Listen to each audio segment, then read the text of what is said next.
ကိုရောက်နေရတော့ကလောမျိုးမစီဖြစ်ပါတယ်ခင်ဗျာကလေးလေးစင်မယ်ဟိုဟုတ်ပါပြီလက်ဆက်နေရဟုတ်ကဲ့ကျေးဇူးပါခင်ဗျာဟုတ်ကဲ့ပါခင်ဗျာဟိုလက်ဆက်နေရပဲနော်အသီးတွေကကျေးဇူးပါ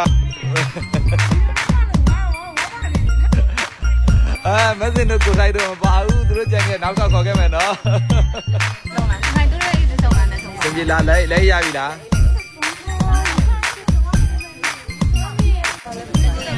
ဒါတော့ကလောမျိုးသေးတယ်မှာဖြစ်ပါတယ်ခင်ဗျာရန်လာတော့ရှူပင်လေးနဲ့